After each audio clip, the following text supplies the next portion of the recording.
இந்த வீடியோவில் வந்து நம்ம ஸ்வீப்பில் எக்ஸ்பிளிசிட்டில்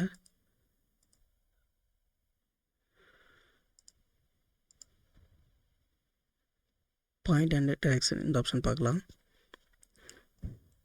ஃபஸ்ட்டு வந்து நான் ஜஸ்ட் ஒரு ஸ்கெட்ச் ட்ரா பண்ணிவிட்டு அதை வந்து ஃபில் பண்ணியிருக்கேன். அதுக்கப்புறம் வந்து ஆஃப்செட் பண்ணியிருக்கேன் இந்த ரெண்டு கைடுக்கும். அதுக்கப்புறம் வந்து இந்த பிளைனை வந்து பேரலாக க்ரியேட் பண்ணிவிட்டு இங்கே வந்து ஒரு ப்ரொஃபைல் வந்து ட்ரா பண்ணியிருக்கேன். இப்போ ஃபஸ்ட்டு வந்து ஆங்கரிங் பாயிண்ட்டு. இந்த வீடியோ நீங்கள் ஃபஸ்ட் டைம் பார்க்குறீங்கன்னா ஆங்கர் பாயிண்ட் அப்படின்னா நம்ம ப்ரொஃபைலுக்கும் கைடுக்கும் இந்த ரிலேஷன்ஷிப்பை பில்ட் பண்ணுறது தான் வந்து ஆங்கரிங் பாயிண்ட். இந்த பாயிண்ட் க்ரியேட் பண்ணிட்டோன்னா இந்த ப்ரொஃபைல் வந்து சர்ஃபேஸாக கன்வெர்ட் ஆகும்போது இந்த கைட்லேயே வந்து கன்வெர்ட் ஆகும். ஸோ வந்து அதுக்காக தான் அந்த ஆங்கர் பாயிண்ட் வந்து நம்ம க்ரியேட் பண்ணுறோம். இப்போ வந்து டைரெக்ஷன், இந்த டைரெக்ஷனுக்கு வந்து நம்ம என்ன பண்ணிக்கலாம் அப்படின்னா வந்து இந்த பிளைன் கொடுத்துக்கலாம். இது பார்த்திங்க அப்படின்னா வந்து இதில் top left and right front and back இந்த டைரெக்ஷனில் வந்து நம்ம ரெஃபரன்ஸாக கொடுக்க முடியும். இப்போ வந்து நான் இந்த பிளைன் கொடுக்குறேன். இப்போ ப்ரொஃபைலில் போய்ட்டு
இப்படி ஜஸ்ட்டு பிக் பண்ணிவிட்டு நம்ம சேஞ்ச் பண்ணிக்கலாம்.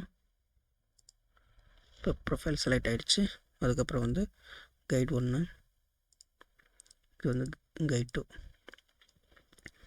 இப்போ ப்ரிவ்யூ. ஸோ பார்த்தீங்கன்னா ஏன் இப்படி க்ரியேட் ஆகிருக்கு அப்படின்னா வந்து நம்ம ரெஃபரன்ஸ் பிளைன் பார்த்திங்கன்னா XY கொடுத்துருக்கோம். ஸோ அதனால் வந்து நம்ம க்ரியேட் பண்ணியிருக்கிற ப்ரொஃபைல் வந்து இந்த டைரெக்ஷனில் ஃபார்ம் ஆகிருக்கு. இப்போ ப்ரொஃபைலை வந்து நம்ம சேஞ்ச் பண்ணலாம். இப்போ சேஞ்ச் பண்ணிட்டேன். ப்ரிவ்யூ. ஸோ பார்த்தீங்கன்னா டிஃப்ரென்ஸ் தெரியும். அதே மாதிரி ஸோ பார்த்திங்கன்னா கீழே க்ரியேட் ஆகிடுச்சு. இப்போ இந்த ஆங்கரிங் பாயிண்ட்டை நம்ம சேஞ்ச் பண்ணிக்கலாம். இங்கே வச்சோம் அப்படின்னா வந்து இங்கே ஸ்டார்டிங்காக எடுத்துகிட்டு இதே ப்ரொஃபைல் வந்து இந்த சைடு க்ரியேட் ஆகும். ஆங்கரிங் பாயிண்ட்டு ஜஸ்ட்டு பிக் பண்ணிவிட்டு நான் இங்கே மாற்றிடுறேன். இப்போ ஸோ இங்கேருந்து இப்படி க்ரியேட் ஆகும். ஸோ இந்த மாதிரி வந்து நம்ம ரெஃபரன்ஸ் கொடுத்துக்கலாம். அதுக்கப்புறம் இங்கே ரைட் கிளிக் பண்ணிங்கன்னா நம்ம க்ரியேட் பண்ண முடியும். இங்கே எடிட் கம்போனன்ட்ஸ் போய்ட்டோன்னா XYZல நம்ம வந்து இந்த டைரெக்ஷன் வேல்யூயை சேஞ்ச் பண்ணிக்கலாம். இப்போ வந்து டிஃபால்ட்டாக இருக்கிறத விட நான் என்ன பண்ணுறேன்னா Xயில் 5 mm கொடுக்குறேன், Yயில்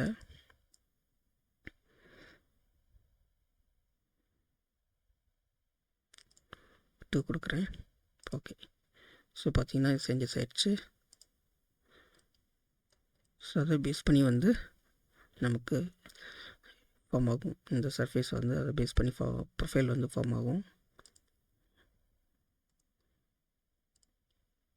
ஸோ இப்போ மறுபடியும் இங்கே நான் 20 டேப் கீ ப்ரெஸ் பண்ணிக்கிறேன். 20 மறுபடியும் டேப்பில் 15. ஸோ பார்த்திங்கன்னா டைரெக்ஷன் நம்ம கொடுத்த வேல்யூயை பேஸ் பண்ணி சேஞ்சஸ் ஆகிடுச்சு. ஸோ இந்த மாதிரி வந்து நம்ம என்ன பண்ணிக்கலாம்னா க்ரியேட் பண்ண முடியும். இங்கே வந்து ரைட் கிளிக் பண்ணி இங்கேயும் நம்ம செலக்ட் பண்ணிக்கலாம் எக்ஸு ஒய்ஏ. ஸோ பார்த்தீங்கன்னா ஃபுல்லாக வந்து எக்ஸு ஒய்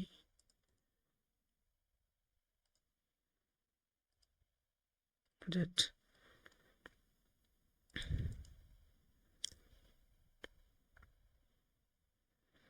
அதே மாதிரி இங்கேயும் நம்ம என்ன பண்ணிக்கலாம் க்ரியேட் லைனும் க்ரியேட் பண்ணிக்கலாம்.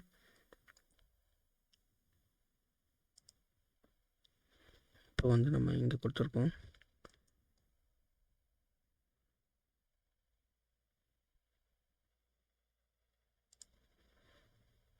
ஸோ பார்த்தீங்கன்னா நம்ம இந்த எட்ஜை ரெஃபரன்ஸாக கொடுத்துருக்கோம். ஸோ பார்த்தீங்கன்னா இப்போ இந்த லைன் டைரெக்ஷன் இருக்குது பார்த்தீங்களா, இதை பேஸ் பண்ணி நம்ம கொடுத்துருக்கக்கூடிய ப்ரொஃபைல் வந்து சர்ஃபேஸாக ஃபார்ம் ஆகிருக்கு.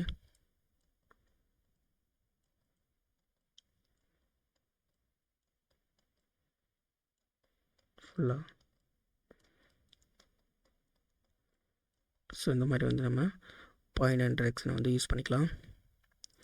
இல்லை அப்படி நார்மலாக நம்ம வந்து ஃபஸ்ட் ஜஸ்ட்டு இதில் மேலே ரைட் கிளிக் பண்ணிவிட்டு ப்ளைன் செலக்ட் பண்ணலாம். இல்லை ஜஸ்ட்டு இதுக்கு மேலே கிளிக் பண்ணிவிட்டு டைரெக்டாக வந்து ப்ளைன் கொடுத்துடலாம்.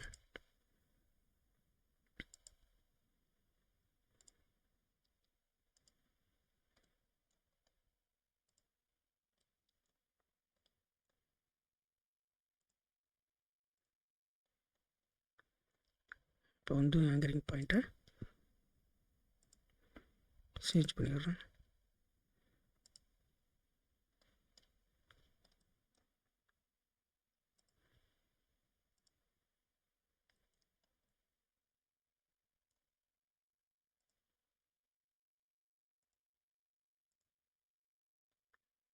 ஸோ இந்த மாதிரி வந்து நம்ம க்ரியேட் பண்ணிக்கலாம்.